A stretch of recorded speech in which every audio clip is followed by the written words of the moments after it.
Moza has a new lineup as they unveiled some new stuff for sim racing and flight sim this week, so let me take you through everything that was unveiled. And this was through the live stream it did called Moza Redefining Immersion. I'm going to start with sim racing stuff first. They unveiled the M Booster Active Pedal. In a nutshell, it's a force feedback pedal. It has dual 200 kilogram load cell sensors and a 21-bit high-resolution magnetic encoder, basically motor control delivering incredibly smooth and detailed force feedback. It's also customizable within the pit house software. You can adjust the rebound, the stroke, damping, friction, ABS, traction control, engine vibration, vehicle body vibration, and gear shift impact and G-force. And it has dynamic force feedback, including precise ABS during braking, dynamic throttle feedback for traction control, vehicle vibrations, gear shift impacts, and G-force effects, with a high-precision ball screw and a segmented servo motor as well. It also has a closed rail-free design to effectively reduce operational friction, and it's quiet and smooth. They've said it's going to be as low as 44 decibels as well. It also has a 15-bit angle sensor with dual pressure sensors to ensure high-precision braking input and accurate brake force output. And this thing is 382.5 millimeters long, 90 millimeters thick, and 234 millimeters tall, and is made from aluminium alloy. And this pedal will simulate a wide range of pedal feels, so it can do a road car's throttle or an F1 car's brake as well. It can be used as a throttle, brake, or a clutch. It has a travel adjustment of up to 25 degrees. It also has an angle adjustment of up to 15 degrees and is compatible with the CRP2 pedals. And it can directly connect to a PC and compatible with most all branded bases and fully supports Moza's wheelbase lineup.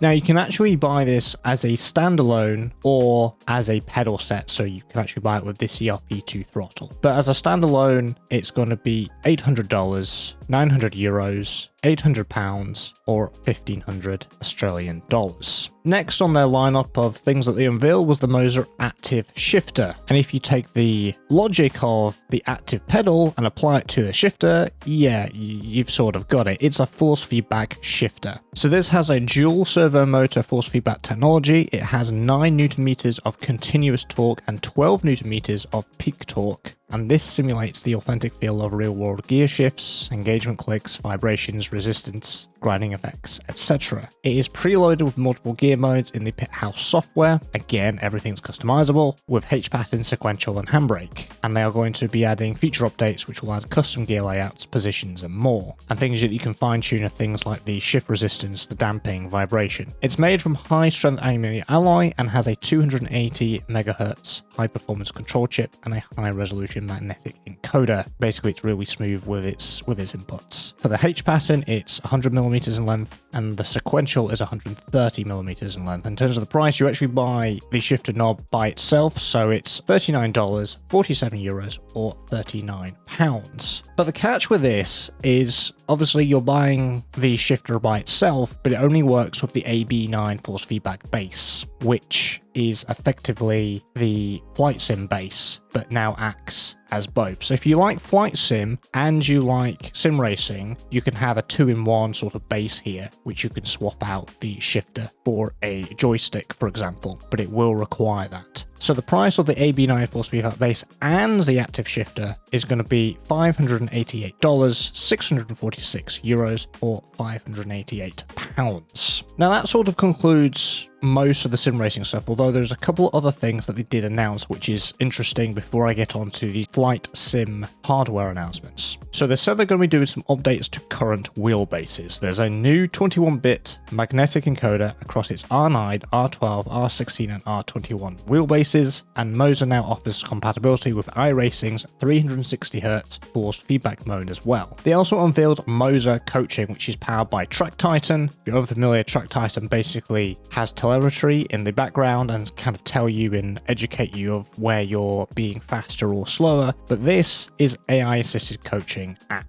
and it utilizes telemetry data to offer real-time feedback on a driver's performance, giving pointers on racing lines and braking efficiency to improve consistency and lap time potential. And this is embedded within the Pit House Moza software. It allows each user 50 free laps of analysis each month, and any more requires payments, and details on the subscriptions are still to be announced. And they also unveiled Moza's SDK, which is now available to developers to play around with, to develop their own things with Moza. Now for flights, for the flight simmers out there are 3 things that they unveiled here. First of all was a yoke, the Moza MFY yoke, and this has 34 configurable inputs, including access to button mappings. So it has 2 8-way switches, 2 Hall effect joysticks, 2 left-right buttons, and 2 triggers as well. It has fully customizable RGB lighting. There is multifunctional triggers, a Hall effect joystick. That basically means it's smoother and drift-free. It's got a quick release system, which is commonly in sim racing things, but they've applied it to the flight yoke and the yoke base, which I'll touch on in a second too. And that indicates they're planning to add more flight sticks in, which you can quickly swap out just like you would if you're a sim racer. This also has 2 front-mounted magnetic panels, so you can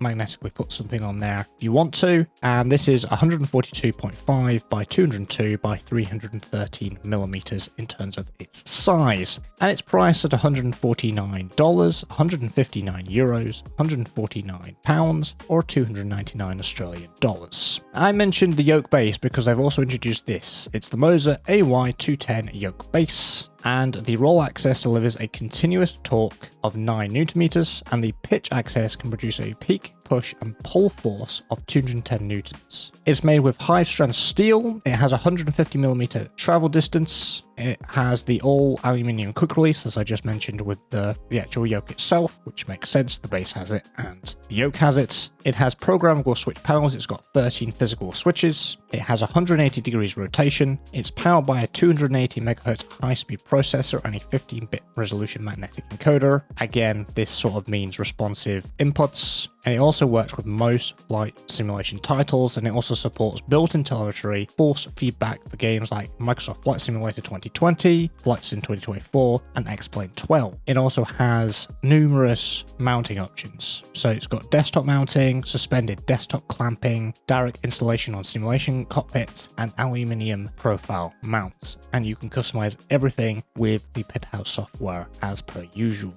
For pricing, it's $699, 769 euros, 699 pounds, or 1,399 Australian dollars. And there is also a table clamp specifically for the yoke, which is roughly 25 pounds. Now, they also unveiled a new throttle. So this is the Moza MTP throttle. This has an aluminium alloy grip with 27 programmable switches, has built-in dynamic vibration feedback. It has a 15-bit magnetic encoder, so smooth and accurate input yet again. Hall effect joystick. It's got an adjustable detent system, so it lets you simulate key functions such as afterburner and lock positions, while Space Sim users can configure a center detent for precise ship maneuvering. There's also effects such as aerodynamic changes, overspeed warnings, and compact impacts. And in terms of its physical size, it's 277 by 194 by 216 millimeters, and it can pair with the Moza MTLP panel, which is something else they unveiled, and I'll get to that in a second. And this thing costs 329 euros, $329, 359 euros, 329 pounds, or 599 Australian dollars. Now, that panel, the Moza MTLP panel, which actually clips onto the back of the throttle, it is a multi-functional landing panel. It's modeled after the FA-18 landing panel. It has 25 switch signal layouts, has a parking brake lever, has hall sensors, programmable panel lights. It has telemetry-driven indicators, and will cost you $149, 159 euros, 149 pounds, or 299 Australian dollars. And that's it. That is everything that Moza unveiled in their little live stream this week. I'd like to know, what is your favorite out of the new unveils? Let me know down in the comments below. If you enjoyed this video, found it helpful and informative, and like to see more content like this one, make sure you are subscribed. If you're new here, I cover the latest racing and simulation news and updates, so if that interests you, stick around and I'll see you in the next one. Take care.